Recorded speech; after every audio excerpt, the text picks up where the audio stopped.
Hello good meats. അങ്ങനെ ഓഷസ് cricket ടെസ്റ്റിലെ 4ാം test മത്സരമായിരുന്നു December 26 മുതൽ ആരംഭിച്ചത്. ബോക്സിംഗ് ഡേ ടെസ്റ്റ് എന്നാണ് ഈ മത്സരത്തെ അറിയപ്പെടുന്നത്. ബോക്സിംഗ് ഡേ ടെസ്റ്റിൽ ഇംഗ്ലണ്ടിന് 4 വിക്കറ്റിന് ജയം. ആദ്യ 3 മത്സരങ്ങളും തോറ്റ ഇംഗ്ലണ്ടിന് ഇതൊരു അഭിമാന പോരാട്ടം തന്നെയായിരുന്നു. കാരണം ഈ മത്സരമെങ്കിലും ജയിച്ച് ഒരു കംബാക്ക് നടത്തണമെന്ന് ഇംഗ്ലണ്ടിലെ ക്രിക്കറ്റേഴ്സൊക്കെ ആഗ്രഹിച്ചാണ്. അതുപോലെ തന്നെ മത്സരം ഇംഗ്ലണ്ട് ജയിക്കുകയും ചെയ്തു. 15 വർഷത്തിന് ശേഷമാണ് ഇംഗ്ലണ്ട് ഓസ്ട്രേലിയയിൽ ഒരു ടെസ്റ്റ് മാച്ച് ജയിക്കുന്നത്. 4 വിക്കറ്റിനായിരുന്നു ഇംഗ്ലണ്ടിൻ്റെ ജയം. 2 ഇന്നിങ്സിലും കൂടി 7 വിക്കറ്റ് എടുത്ത ജോഷ് ടങ്ങാണ് പ്ലെയർ ഓഫ് ദി മാച്ചായി തിരഞ്ഞെടുത്തത്. അപ്പോൾ മത്സരത്തിൻ്റെ കൂടുതൽ വിശേഷങ്ങളിലേക്കൊക്കെ വരാം. നിങ്ങൾ ഈ ചാനൽ ആദ്യമായിട്ട് കാണുകയാണെങ്കിൽ ചാനൽ സബ്സ്ക്രൈബ് ചെയ്യുക, വീഡിയോ ലൈക്ക് ചെയ്യുക, ഷെയർ ചെയ്യുക, കമൻറ്റ് ചെയ്യുക. അപ്പോൾ വീഡിയോയിലേക്ക്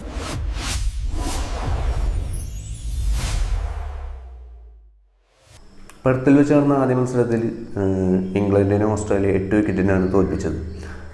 ആദ്യം ബാറ്റ് ചെയ്ത് ഇംഗ്ലണ്ട് 172 എന്ന സ്കോറിൽ ഔട്ടാക്കി. സെക്കൻഡ് ഇന്നിങ്സിൽ ഓസ്ട്രേലിയ 132 റൺസിന് ഓൾ ഔട്ടാക്കുകയും ചെയ്തു.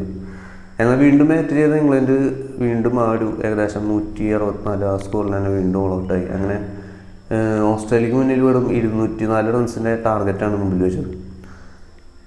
204 റൺസ് ടാർഗറ്റ് 205 റൺസ് ടാർഗറ്റ് വെറും ഓസ്ട്രേലിയ 28.2 ഓവറിൽ.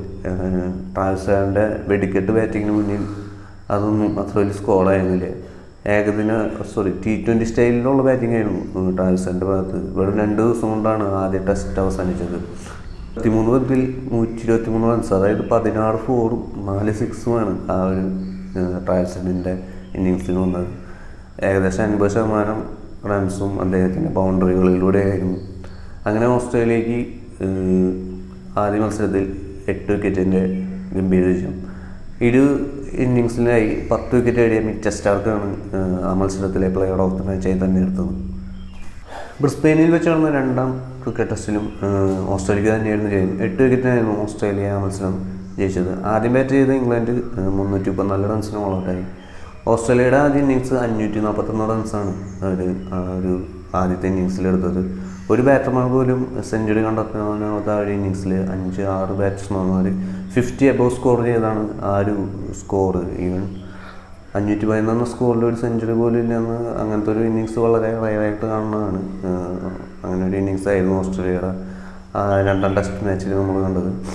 എന്നാൽ മറുപടി ബാറ്റിങ്ങിൽ ഇംഗ്ലണ്ട് വെറും 241 റൺസിന് ഓൾ ഔട്ടായിരുന്നു. അങ്ങനെ ഓസ്ട്രേലിയക്ക് വെറും 69 റൺസിൻ്റെ വിജയലക്ഷ്യം മാത്രമേ ഉണ്ടായിരുന്നുള്ളൂ. അതവർ വെറും 2 വിക്കറ്റ് നഷ്ടത്തിൽ 10 ഓവറിൽ അവർ മറികടക്കുകയായിരുന്നു.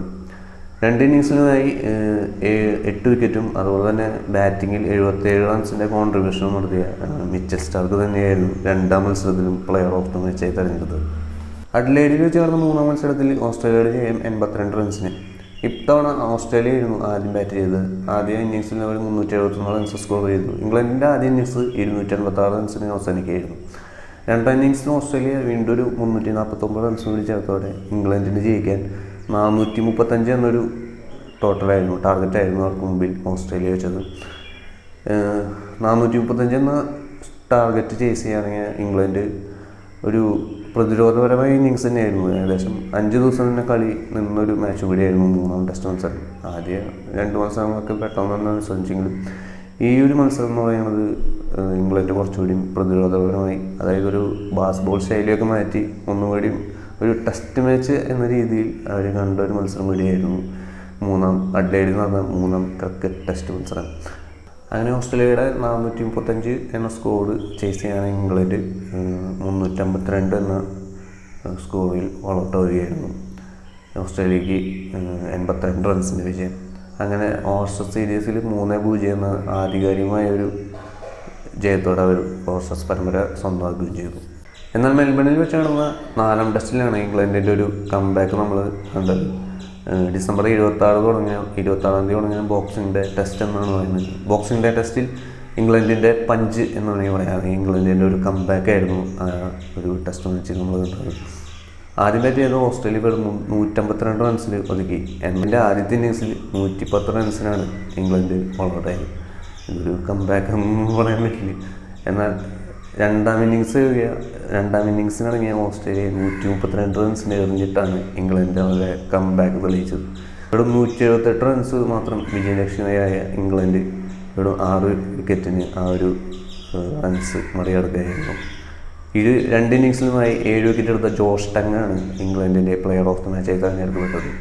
അപ്പോൾ ഈ ഇംഗ്ലണ്ട് ബോളിങ്ങിൽ നോക്കുകയെന്ന് വെച്ചാൽ ഈ സ്റ്റുവർട്ട് ബോർഡിൻ്റെയും അതുപോലെ തന്നെ ജെയിംസ് ആൻഡേഴ്സിൻ്റെയും 2 വൈറ്റ് റൺ മികച്ച പേസർമാരുടെ ഒരു അഭാവം ഇംഗ്ലണ്ട് ബോളിങ്ങിനെ നന്നായി ബാധിച്ചിട്ടുണ്ടെന്ന് പറയാം. കാരണം ഇപ്പോൾ ഈവൻ ജോഫ്ര ആർച്ചർ പോലുള്ള പ്ലെയറൊന്നും അത്ര ഒരു ഓസ്ട്രേലിയൻ മണ്ണിൽ പോയി വിക്കറ്റ് എടുക്കുക എന്ന് പറഞ്ഞാൽ അത്ര ഒരു പോസിബിളായ കാര്യമല്ല. കാരണം അവരുടെ ഒന്നും ഒരു പെർഫോമൻസിൻ്റെ പകുതി പോലും എടുക്കാൻ ഇംഗ്ലണ്ട് ബോളർമാർക്ക് കഴിഞ്ഞിട്ടില്ല.